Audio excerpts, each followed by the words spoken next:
A network of how many chemicals called travel through the goes looking for on. Why? Exactly. What are the two major classifications of hormones? Steroids and non-steroids. Do you know the third? The minor class? Yeah, we say eicosanoids usually, but you got it. Yeah, it's spelled E-I-C. It's a weird spelling. The eicosanoids. We'll get to those a little bit later. Do you happen to know what the two eicosanoids are?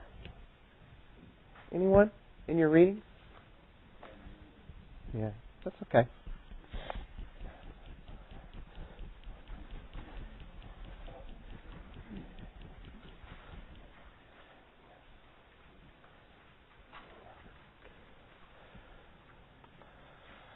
So here's what we're going to do to start with this evening.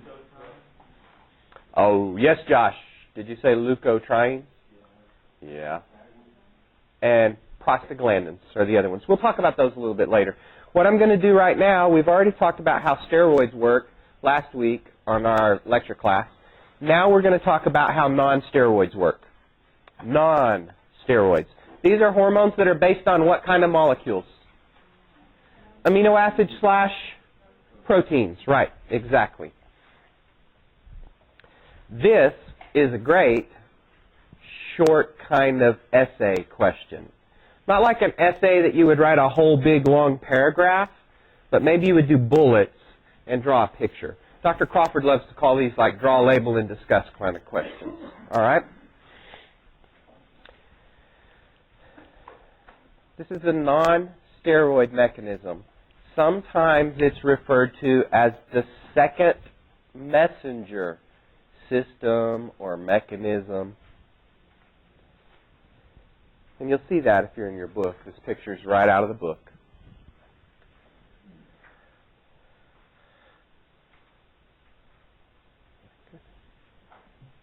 First things first. Hormones traveling through what body fluid? Blood. How does it get out of the blood? Capillaries. Capillaries, simple squamous epithelium. It can diffuse out of the capillary. It goes to the tissues. The tissues have receptors on the cells that we'll call target cells. However, not however. So there's receptors on target cells, right? So the hormone comes in and binds to the receptor on the surface of the cell. You see it right there. So if you knew nothing else, if you see the hormone binding out here, you know it's a non-steroid. Can you tell me why? Because steroids diffuse through the membrane and bind on the inside, right? So this is the first difference right here. The hormone binds to the receptor on the surface. Just so you know, there's a slide, 2 slides up, 16. Sometimes you could take notes by saying this would be slide so-and-so in the PowerPoint. We're on slide 18. Slide 16, if you notice, has like a list of what goes on. Some of you may have printed these out already, so if you have, that's where you'll look. It's not as complete as how I'm going to talk about it. I'll just let you know. It's like summarized version. Okay? When the non-steroid hormone binds to this receptor, it changes the shape of a receptor. That's how so much works in the body. You know, the way that we turn things on and turn things off on a molecular level is by either adding things to them or changing their shape. So much tends to be based on shape in the human body, especially on a molecular level, on a small level like this. When the shape changes, there's also something else that occurs at the same time. You see this molecule right here? I don't know if you can see it from where you are, but it's called GTP. And it looks like a little explosion, doesn't it? What does that remind you of? It should remind you of this little fella right here. ATP. That's what I'm hoping, that it reminds you of ATP. Let's try this again. Let's try to make it a little bigger so everybody can see it better, hopefully. All right, GTP. I don't know if you remember from AMP1, but when we did DNA, we talked about the subunits of DNA. They were called nucleotides. They were formed from a 5-carbon sugar a phosphate group and a nitrogen base. And the 4 nitrogen bases were adenine, guanine, thymine, and cytosine. Remember, A, C, T, and G? You would see those on DNA. Look, A for ATP, G for GTP. So what is this? It's very similar to ATP. That's all I want you to know. It's a really similar molecule to ATP. So that means it's energy, in essence. That's what I'm telling you. GTP is an energy molecule. Right? It'd be great for me to just rip through and tell you exactly what I want you to have on the essay, but sometimes I have to take breaks and explain things that are outside of that so you understand it, and then we can come back in. So the hormone binds where? On the surface of the target cell, correct? That changes the shape of what? The receptor. And at the same time, GTP and that receptor change, what they do is they activate the protein molecule that you see right here. It is called a G protein. G protein is activated. Do you see step 2 right here? They say receptor activates G protein. But it does it along with that GTP. Receptor / GTP activates the G protein.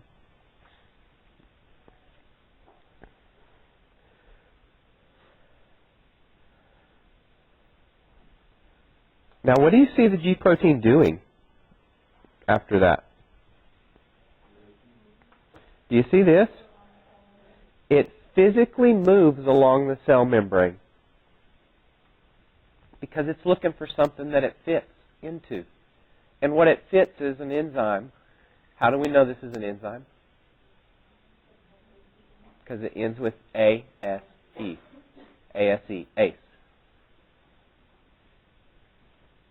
The next part of it then would be this. The G protein moves along the plasma membrane, inside or outside the cell. Very important you understand that's on the inside. And it activates the enzyme adenylate cyclase, which is already written for you on the slide, but hey, it doesn't hurt to write things again. G protein activates adenylate cyclase. Adenylate cyclase is a what? An enzyme. What do enzymes do? Say that again. Oh, that's too generic. I mean, you're correct. It does one thing and it does it well. But what is that? You know, this time what it does is it activates adenylate. Well, no, that's what the G protein does. Adenylate cyclase is going to do one thing and do it well, but what does it do? Okay, what do enzymes do generically? But not, you know, what you said. They can. Give me something else.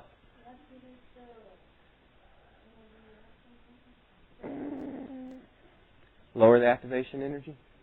Maybe? Okay. The basic answer is they catalyze chemical reactions or speed up. I hear some of y'all saying that, speeds up. Speeds up chemical reactions. That's what enzymes do. That's still a technical understanding. Because we always say that. We say, oh, enzymes speed up chemical reactions. Oh, fine and dandy. But what most people don't get is this. Chemical reactions can take place without enzymes. But for them to hit together in just the right way to make the reaction happen, left to their own devices, it might take 1,000,000 years for that to actually occur. So when we say that enzymes speed up reactions, they take a reaction that may happen in 1,000 years or 1,000,000 years, and they make it happen how quick? Milliseconds. So when we say speeds it up, we mean that they speed it up enough that it allows us to sustain life, realistically. So that's kind of a big deal. It's a little bigger than just saying, oh, it speeds up reactions.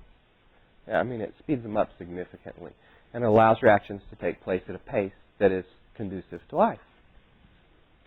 What kind of molecular enzymes typically? Protein. They are protein. It's important that you understand that. I'm going to be reminding you all along in AMP2, what's a carbohydrate, what's a fat, what's a protein. Okay. I think we've got far enough that I can recap to help everybody catch up in their notes. Non-steroid hormone binds the receptor where? Right on the surface. That changes the shape of the receptor along with what other molecule? GTP activates a G protein, which moves where? Along the inside of the plasma membrane and finds what molecule? Adenylate cyclase, and the G protein does what to it? Activates it.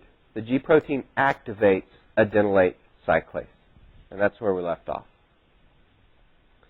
Okay, adenylate cyclase's one job, I think Jerry said, is to do what? No, that's a generic job. Its one job would be specific.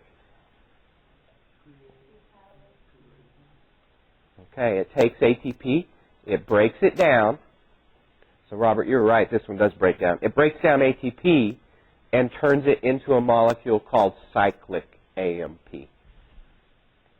That's what, it looks like camp. It's not camp. It's cyclic AMP. Cyclic AMP. Yes, you will.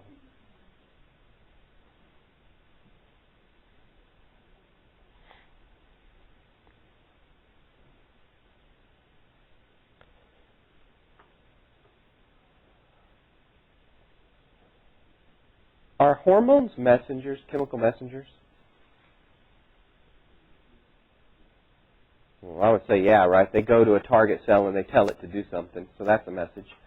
So notice up there, by hormone they have first messenger.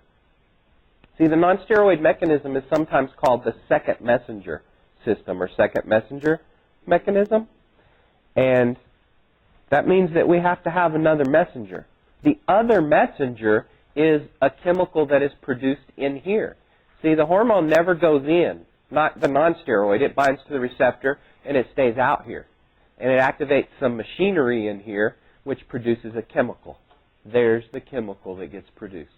So what is our second messenger for this process? It is cyclic AMP.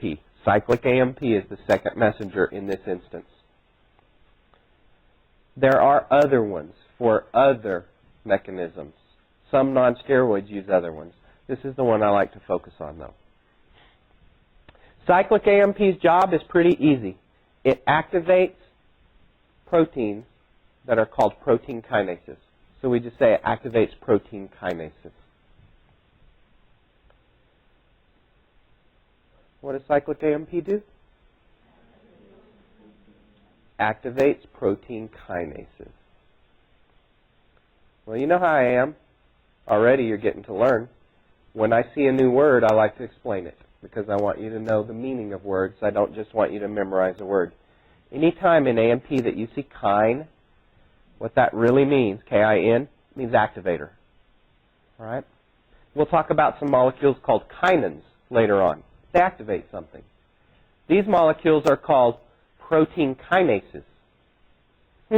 ASE means enzyme. Kine means activating. And look, it's got the word protein. Isn't that a little redundant? Aren't enzymes proteins anyway? But they chose to call these molecules that are inside the cell protein kinases. If cyclic AMP activates them, that means they must have been what before? Inactive. Yeah. They were in the inactive form. Cyclic AMP activates them.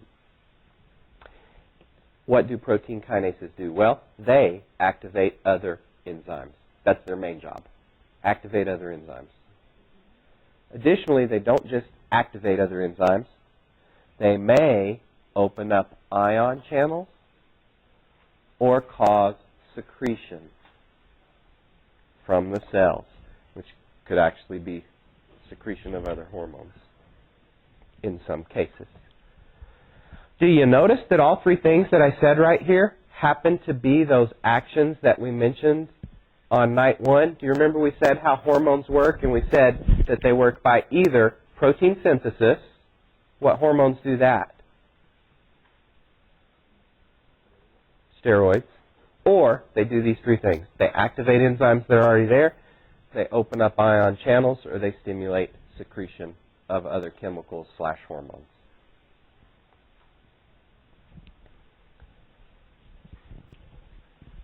So what blanks do we have to fill in here?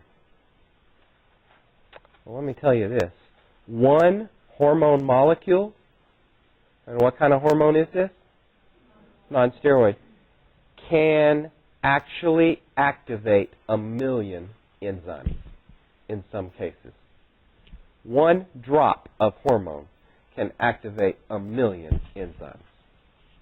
How crazy is that? I wouldn't have expected it, frankly. So what does that mean? That means that nonsteroids are very powerful.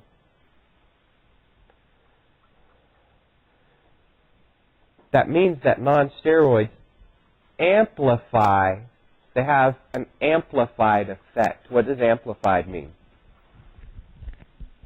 The effect is increased. Yeah, simply put, that's what it means. The effect is increased.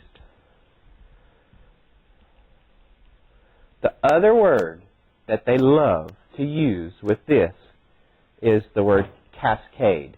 We say the second messenger mechanism or nonsteroid hormones. When this takes place, there is a cascade.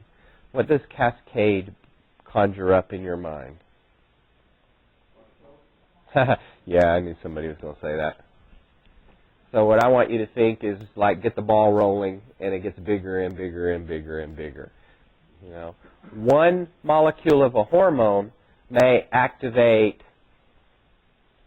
10 G proteins, which could turn on 100 adenylate cyclases and activate 1,000 cyclic AMPs, which could turn on 10,000 protein kinases and activate 100,000 other enzymes. Every time it's amplified from one step to the next to the next. So that's a cascade. And that's your non-steroid mechanism. Notice, it's a lot more detailed than the steroid mechanism. All right? That's probably the part of this chapter that you had the most difficulty reading, I would venture to say. That's a tough part. When you read that on your own, it's really tough. Even if you've read it, you hear me talk about it, and it's still not easy because there's lots of little chemical words. And usually our brains don't love to hear lots of chemical words all put together in one. All right? So shall we roll through the whole thing one time? Make sure we got it. Fill in the blanks anywhere. Non-steroid hormone binds to a receptor on the outside, the surface of the cell. Because the receptor changes shape along with, there's this other molecule inside, GTP, and they do what together? Activate the G protein. This G protein then migrates along the inside of the cell to find what molecule? Adenylate cyclase. And what does it do to it? It activates it. Adenylate cyclase is what kind of molecule? It's an enzyme. And when it's turned on or activated, what does it do? Okay, it converts ATP to cyclic little c AMP. All right. Cyclic AMP is known as a second messenger. And what does it do? Activates protein kinases is correct. I heard that. And what is a kinase? It's an activating enzyme. It is an activating enzyme. So what do protein kinases do? They activate other enzymes. That's their number one job. I heard that. What are two other things that they could do? Right? Open ion channels. Stimulate secretion. Good. And then whatever enzyme we activate or whatever ion channel we open or whatever secretion occurs, that is the action of this hormone. Okay? That doesn't tell us the exact function. That just tells us how it works. So there's some pretty good physiology right off the bat. If you draw this, look, that's plasma membrane. Those are phospholipids. I just want to remind you what all those little guys are. Those are phospholipids. This is the inside of the cell. This is the outside of the cell right there. Notice that it gives you a whole list of hormones that act via the cyclic AMP mechanism. No big deal. You don't have to memorize all those. But I'll tell you, they're all non-steroids because that's what we're talking about. Some of the non-steroids that aren't on here, it's because they use a different second messenger. It still works this way, but the chemical that's produced in the cell might be something called PIP or calcium calmodulin or something else. Okay? I'm not concerned that you memorize those. Just want you to understand, depending on this enzyme, it could catalyze different reactions, and it could be a different second messenger. But non-steroids typically work by this mechanism, whether the second messenger is cyclic AMP or whether it's something else. Okay? Cool.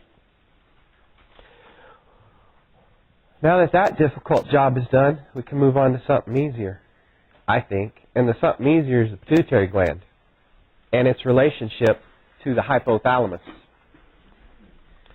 Well, it's pretty easy because after you do something in lab and you see the kind of tissue it is, it makes putting some other information on there a little bit easier. Last night in lab, did we happen to do a hypophyseal portal system? That I can tell by those stairs. That's a no. All right. So we're gonna draw pituitary glands, and we're gonna do it a little bit differently than what you saw last night. So don't get too far ahead of me. The first part will look the same. Something like that. What's up here? Right. Hypothalamus. What side's this? Anterior. What side's this? Posterior. So far it's looking the same, correct? What kind of cell is this? Neuron.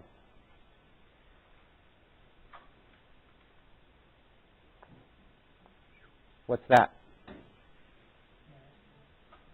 Okay, I wouldn't exactly say a synapse. I would... Okay, yeah, an axon terminal or synaptic knob. Cool.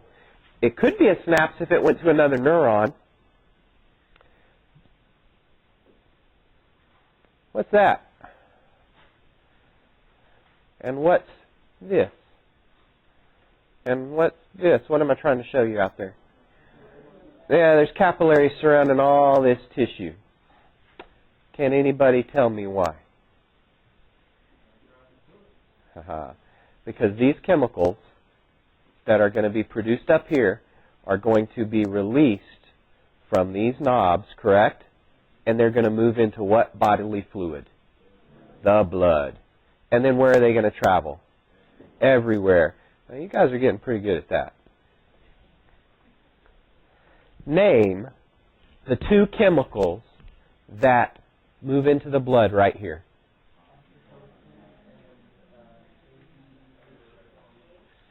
Nice. ADH and oxytocin. Nice. Name the 6 hormones that we discuss in this class that are produced from right here.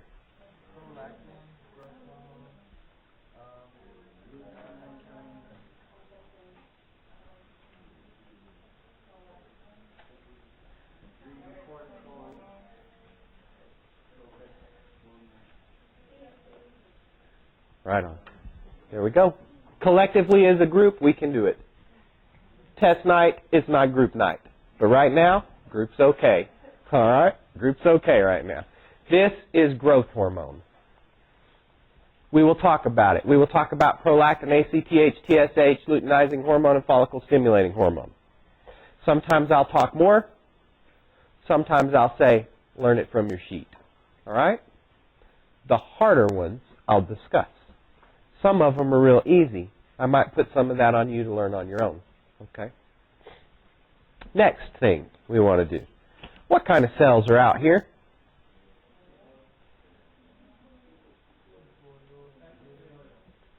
Cuboidal epithelial cells. I know these are looking ugly, but that's okay, because cuboidal cells aren't always square, are they? They do usually have nice little round nuclei. Look what I'm going to put out here. What's that? And look what I'm going to put up here. What's that? It's uglier, but it's a capillary. Tell me what you think this is.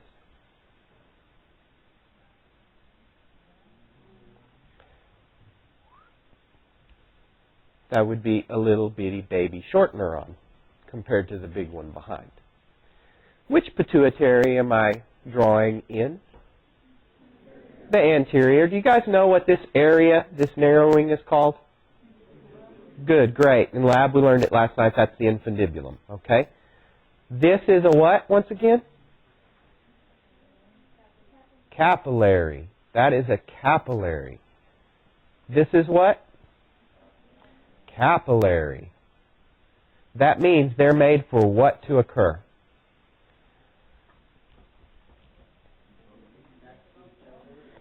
There's a lot of ways to say it. I just very commonly say exchange. Stuff can either move in or out. So here's how it works. And I'm actually, you know what I'm going to do? I'm going to change the top one a little bit. I want it to be a little clearer.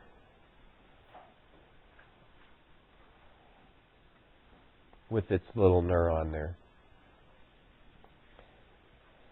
Just so you can see it like this. So here's a neuron. There's its little knob. There's the capillary. Okay? What happens here is this. Exchange. What does this neuron release right here? Good answer. Hormones, correct? So take a wild guess what this neuron puts in the blood right here. Hormones. Okay? They happen to be called, one group of these hormones that are put in the blood right here are called releasing hormones. So in a roundabout sort of way, I just said, what gland makes hormones called releasing hormones? What gland? The hypothalamus. Correct? That's the hypothalamus right there. Produces a set of hormones called releasing hormones. They travel from this capillary through this little venous network right here down to this. What is this? A capillary. So look, they go from capillary eventually to another capillary. Can you tell what would happen at this capillary? Which way would these hormones move now? Perfect. They would move actually into the what? Into the gland. And what would they do when they're in the gland here? Well, I'm going to say, since they're called releasing hormones, what would they do?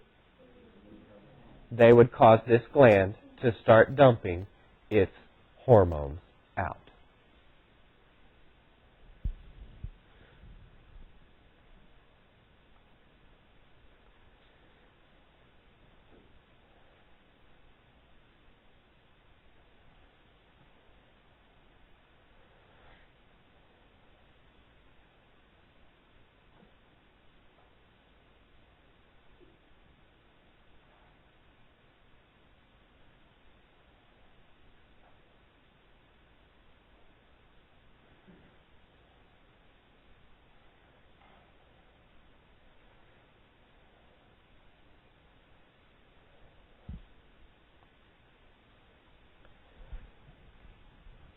Tell me, what's the purpose of the hypothalamic releasing hormones? A little more specific than that.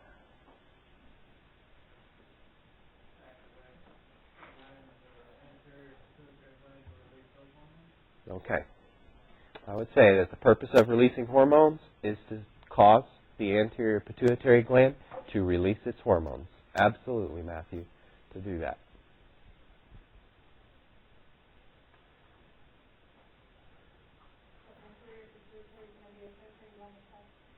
Oh, sure. Adeno, only if I ask for adeno hypothesis, if I say, give me the big long word for this. Otherwise, anterior pituitary is fine all day long. Okay? Actually, most of the time, that's how I want you to think. Just be able to put the big word on when needed.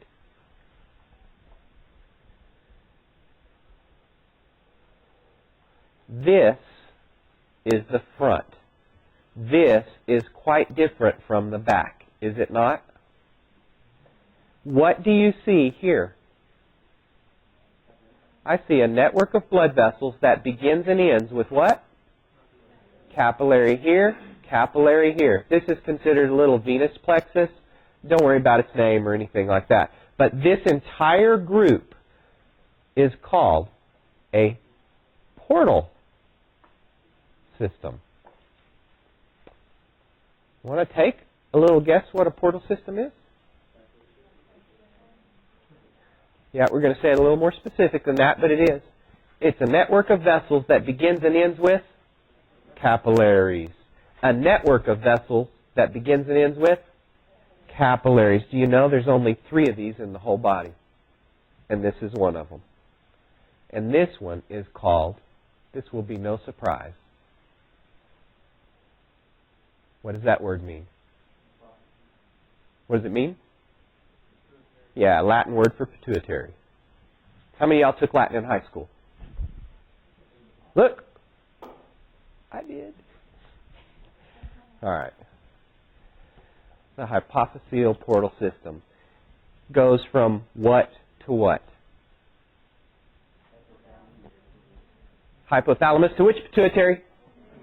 Anterior only, right? Has nothing to do with the posterior pituitary.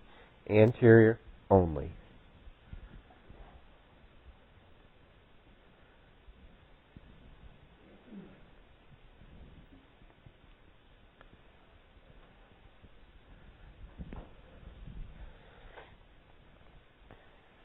This back here, just so you know, there's not just one big neuron, right?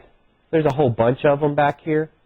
They call this the hypophyseal tract because it's a bundle of neurons. The big picture is you need to know that the hypothalamus controls both the anterior and posterior pituitary, and it does it in 2 completely distinct and separate ways. The posterior is a continuation of the neurons from the hypothalamus. The anterior is controlled by hormones from the hypothalamus that travel through that little blood vessel network. This would also be a wonderful kind of draw, label, and discuss question for me. Draw, label, and discuss the relationship between the hypothalamus and both pituitary glands. Include the names of all hormones in the pituitary. Yeah, this would be it right here. You might write little extras like, these are produced where? In the hypo. So they are only what here? Yeah, stored, released, secreted. Good. Down here.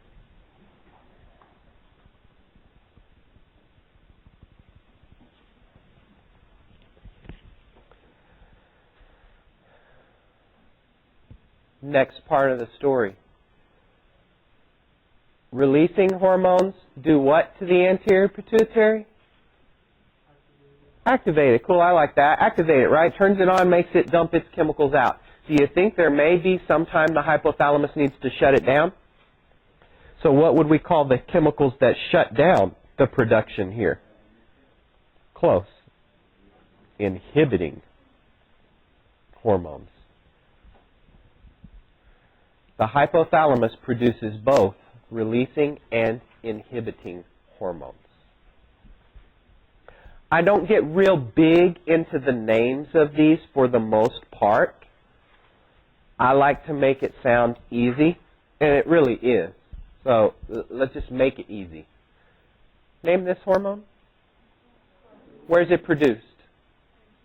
Anterior pituitary. Good. Growth hormones produced in the anterior pituitary. What controls its release? The hypothalamus. And what from the hypothalamus controls its release? And guess what the name of that would be? Look.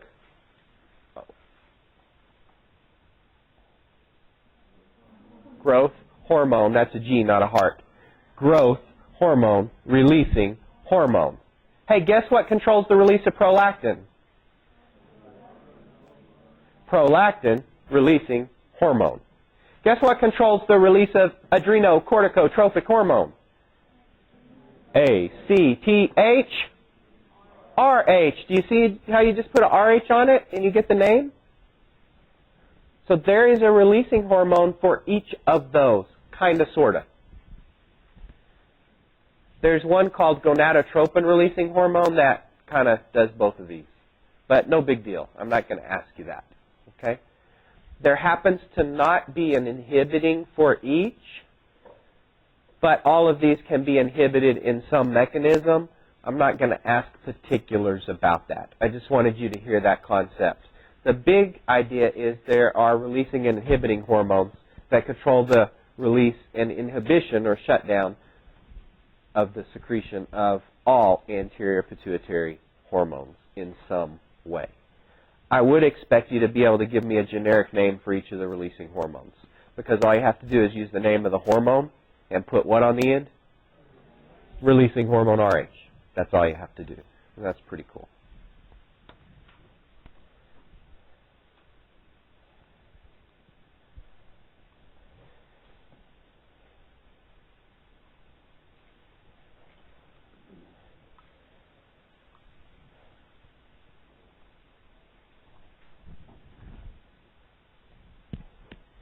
So now we can move to the posterior pituitary. So I will draw the same picture with less detail. Are you getting good at drawing a pituitary yet? See? All this time and I still mess them up. There's one.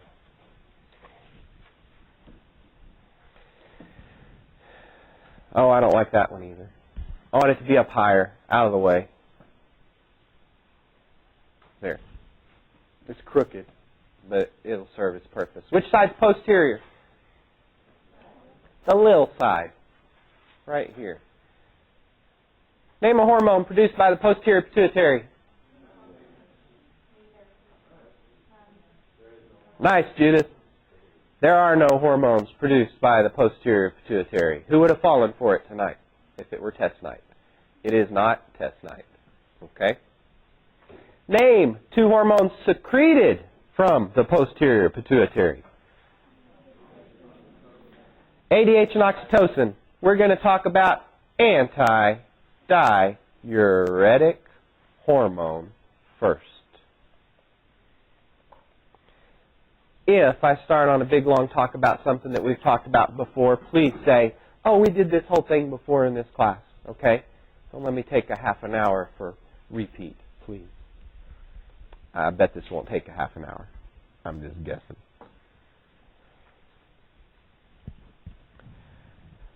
There are some things that make so much sense when you just know a little bit. Okay? Understanding and knowing is always better than memorizing. There's things that you have to just flat out memorize, like you have to learn the name anti-diuretic hormone. Okay? Maybe that's memorization for you. But once you learn just the name, there are clues to what it does right in the name. How many people in here have heard of diuretics? Over half the class. How many people know what they do? Uretic, urine, diuretic means pee. Diuresis is to urinate. A diuretic is a chemical that causes you to urinate. Means flushes water out of your body. So what would an anti-diuretic hormone do? The opposite, it would cause you to retain water. And the first time I talk about this hormone, I always say that. I say it causes you to retain water. And then I tell you this. But we're not talking about bloating and puffiness. Our focus is the blood. So we're talking about moving fluid into the blood. So here's what anti-diuretic hormone does. It targets the kidney, and it causes the kidney, instead of making more urine, to make less urine and increase the blood volume, the amount of blood that you have. Anytime that you put fluid into the blood and you change nothing else, what do you think happens to the blood pressure? It would go up.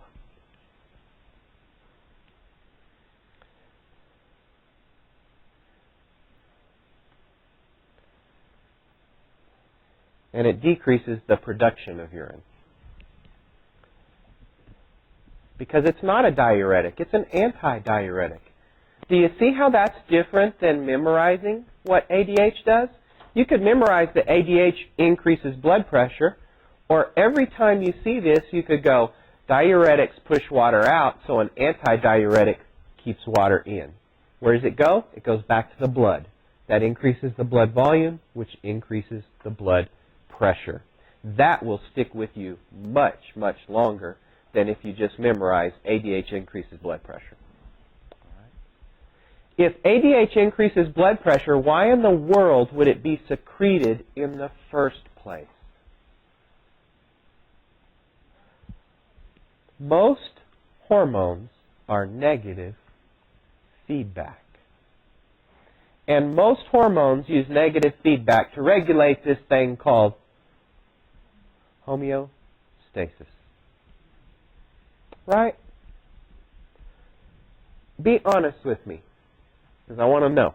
Because I had this question this morning, I never thought of it, like this, but I had somebody in AMP2 this morning say, I have never understood what negative feedback really means. Are there people in here that don't get negative feedback? Like right now, if I said, explain negative feedback, you would go,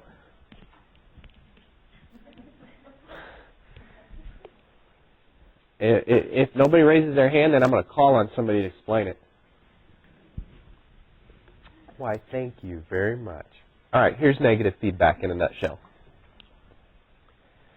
And guess what we're going to use? Blood pressure. What's a normal blood pressure? A normal blood pressure is somewhere in this box between my hands. Okay? Normal blood pressure is 120 over 80, but 110 over 70 is cool, isn't it? Okay. So let's just say there's a homeostasis of blood pressure somewhere in this normal range.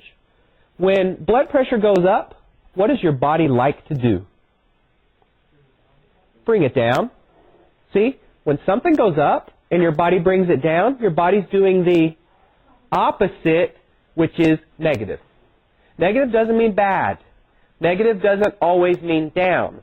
Negative in this instance means the opposite. That's all it means. So what if your blood pressure dropped and wants to make it go up? What does ADH do to blood pressure? It brings it up. So why does it bring it up? Because you must have low blood pressure. ADH is released when you have low blood pressure. Okay? Or if you have too many solutes in there. I don't like to talk about solutes much yet because we haven't done much with that and it gets a little confusing right at the start. I'll throw the whole solute part in later on, so you don't have to worry about it for this test. Now, usually I don't write low blood pressure like that. How do you think I usually write it? Like that. Low blood pressure stimulates the release of ADH from, the PP, the posterior pituitary. Where does it travel? I didn't want to hear the kidneys. Where does it travel? Through the blood, goes everywhere, but its receptors are found primarily in the kidneys. And it tells the kidneys to do what? Slow down on your urinary production and put that fluid where? Back into the blood. And what does that do? Blood pressure. Raises it. It raises it. And there's a second thing that ADH does. It's this.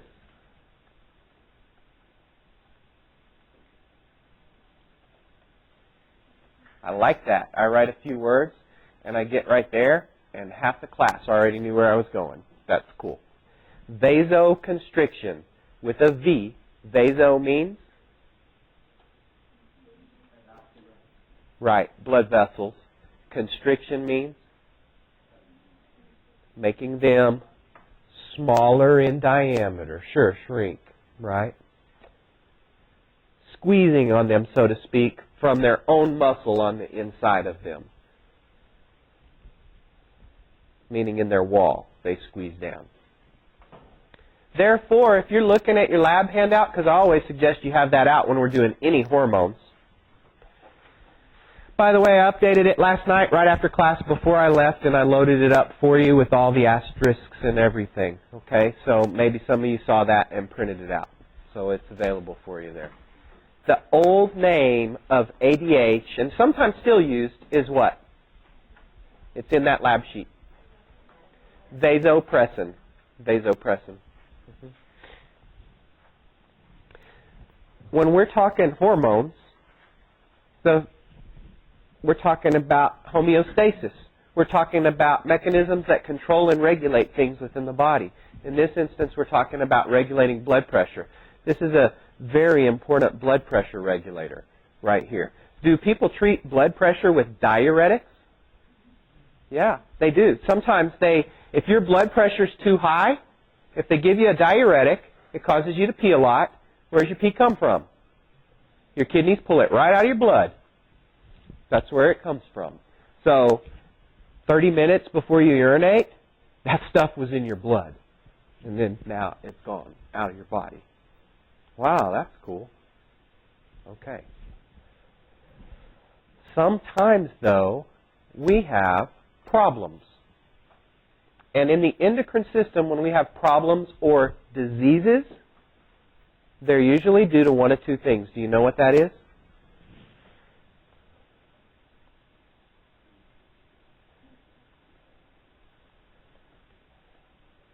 Too much or too little of the hormone.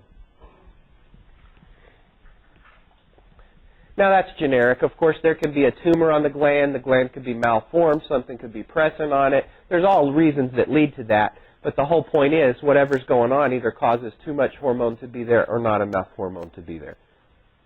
In this case, the main disorder of ADH is due to low levels of ADH.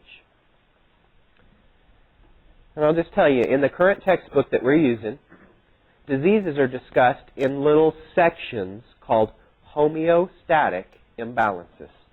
And the way that it works in AMP2 is you guys are responsible for reading in each chapter and understanding the homeostatic imbalances on your own. Sometimes I'll go ahead and talk about them like this one, but many times I won't talk about them. They could still show up on a test. Okay? Some are more important than others. Sometimes I'll talk about them, sometimes I won't. Low ADH, if it's significantly low, it produces a condition called, look at that. Diabetes insipidus. How many people have heard of both those words put together before? Most people have heard of diabetes, type 1 and type 2 diabetes, or diabetes mellitus. This is none of those. This is a different diabetes. Do you know what the word diabetes means?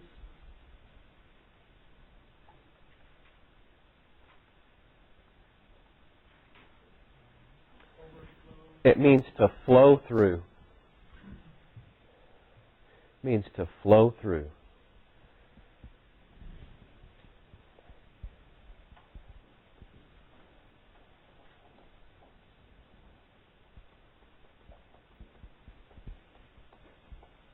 What's flowing through in this case? What do you think?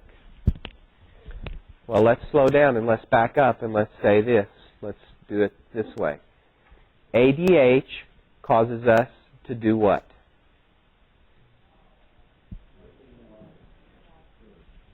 Hold on to water, retain water, right? Where's that water go? Into the blood. So if we don't have enough of it, are we going to be able to hold on to as much? No, so where's that water go? Bye-bye, right? It ends up on a tree or on a bush or, on porcelain somewhere. Okay, it leaves your body. That means low ADH causes this.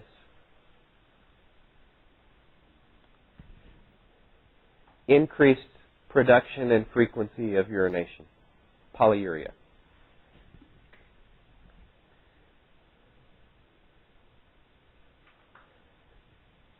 You know how much? polyuria can be 20 liters a day. Whoa. How much is 20 liters? Metric converters. 5 gallons. 5 gallons. How many of you guys try to drink a gallon of water a day because you're exercising and healthy? I mean, okay, so, you know. No, that's usually why people try to drink a gallon a day, because they're being healthy and exercising, you know. Or maybe they're working outside in the heat. Can you imagine 5 gallons a day? Because what goes out, you got to replace. Or you get dehydrated and you might die. Wow. They can't control this. It's not like, oh, I'm peeing on purpose, you know. They have a low level of this hormone. It causes their body to dump water. Hey, what would happen if somebody with this condition were to pass out and not be able to be woken up? If they're peeing out 20 liters, you only have about 5 liters of blood in your whole body. You could die. Yeah, you could go into shock and die with this condition. Now here's the thing, it's gradual onset usually. So, normal person urinates this much, 1.5 to 2 liters a day. And we'll do that again in the urinary chapter. This is a 10 to 15 fold increase. That's crazy. That's a lot.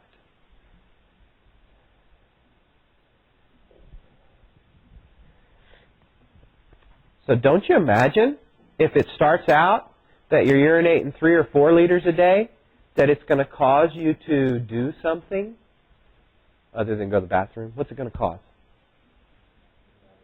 It's going to cause you to get thirsty. Right, you're right, it will dehydrate you, but you'll get thirsty. So that's another symptom of this, is excessive thirst, which is called polydipsia.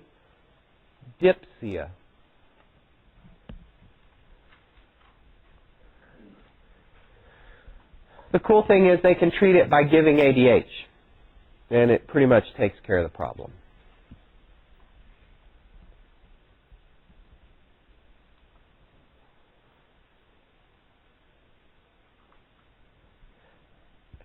Okay, low ADH causes you to do what a lot? Urinate. So would it be any surprise that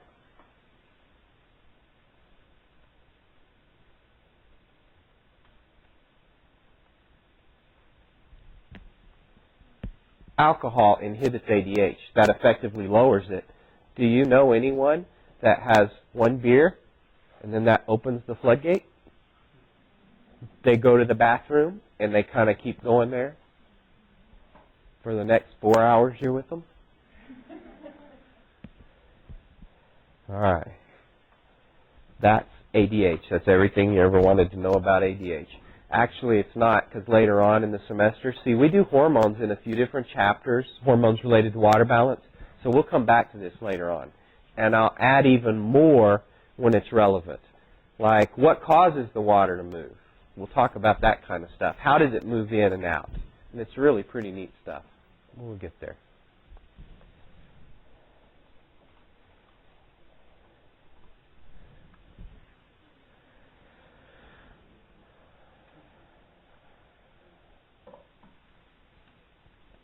I know you probably got to go, but we're going to do one more hormone before I give you the break. And that's going to be the other hormone that comes from there. Look, that one's kind of laid back.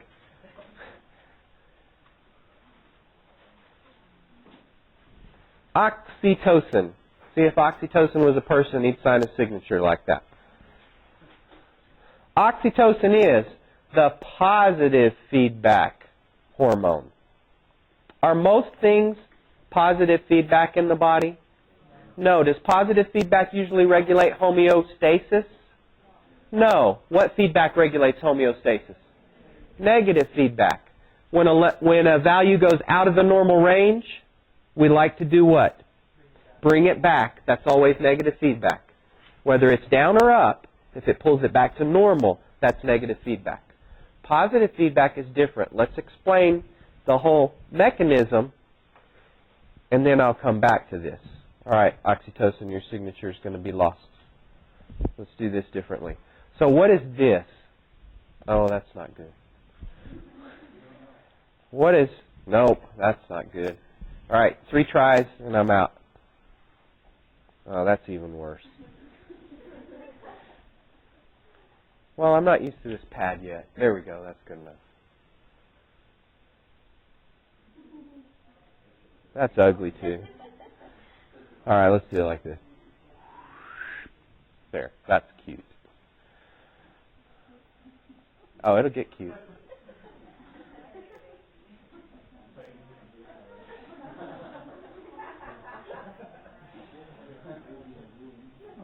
That's a baby in a belly.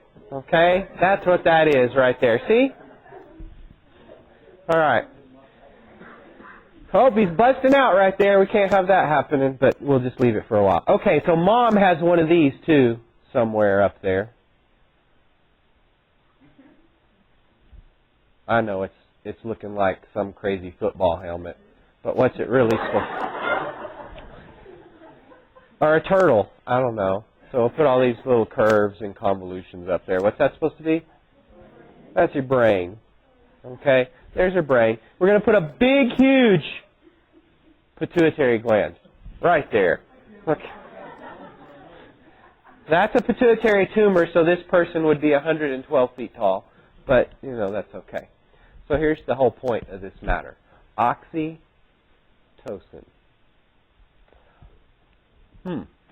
What happens to this object when the baby gets big, about 9 months or so into this process? We have some stretching here, do you think?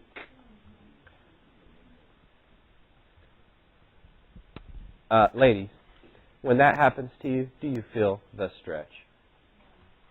No? Do you think your brain is aware of the stretch, though? See, some women feel it, some women don't feel it. That's the thing. Some women don't feel much, some women do feel a lot. Your brain knows it either way. So look here. When you have stretch, look, there's input to the brain. Take a wild guess what stretch on the cervix, that's part of the uterus, causes to happen.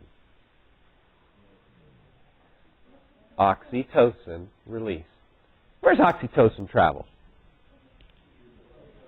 Through the blood. And it goes everywhere. Does that include the uterus? Uterus. Of course, it does include the uterus. What do you think oxytocin does to the uterus? Stimulates contraction. And those contractions do what to little Bigfoot baby? They push it down here, which does what to the cervix? Look here. Increases the stretch. Hey, positive feedback. Our initial stimulus was the stretching. We do something that eventually brings us back to more stretching. See, it takes it in the same direction. And then we get more input to the brain, more oxytocin released, and more contractions. Because it's not one big contraction that pushes the baby out, is it? Anybody? One contraction and your baby popped out? I had a girl today that said, well, I only had to push like 5 times and it was out. Who had the longest labor in here?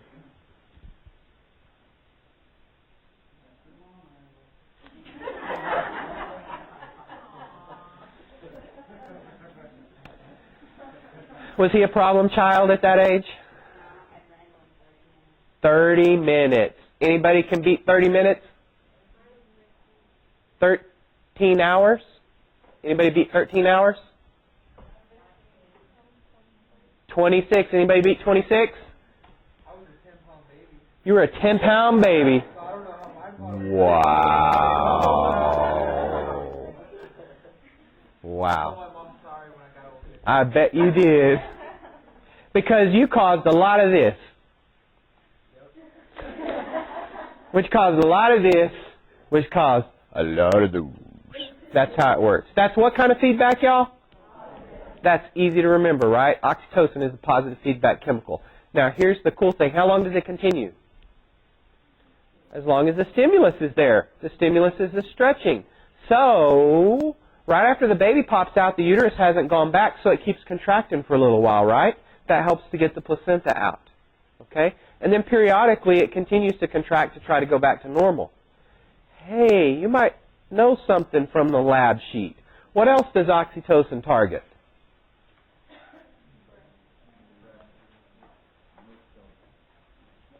The mammary glands. And what does it cause? I prefer this term. I know it probably says that. The ejection of milk. If you've never seen breastfeeding, sometimes when the baby pops off, you get a stream of milk that shoots a few feet. Raise your hands if you've seen this. Look at those hands, y'all. Holy moly. Milk can move. And the reason that happens is because there's muscles in the mammary glands. And here's where I was going with this. Oxytocin is a hormone that causes milk ejection or contraction of the mammary glands. When you breastfeed your baby, does oxytocin only go to your breast? You mean it goes everywhere? Even your big toes? Yeah. Does it go to the uterus? So what's the uterus do? Contract, and that helps the uterus to go back to its normal size quicker. So breastfeeding is very good for mom, as well as the baby. Hey, the first day, what's the fluid called? It's called colostrum, and what's in that? Antibodies. Goods. It's the baby's immune system for the first couple of months that they're alive, are those antibodies. They got some that cross the placenta, and then they get some from breastfeeding. That's cool. No, orgasm does too. You know, since you asked. Yeah. And it's in, well, some of y'all know that already. They said, well, you want to have your baby? Here's a way that you can have your baby. Actually, also acupuncture can help you to go into labor. I had a friend, I studied acupuncture for a year. I had a friend that her baby was overdue, and finally she called me up and asked me to come over, and I didn't use needles on her. I just did pressure points, and there's certain, you should never have acupuncture if you're pregnant until you're ready to have the baby, because there's certain points that just cause the baby to come. And within 8 hours, she was at the hospital getting ready to have the baby. It was pretty cool. That's oxytocin. Break time.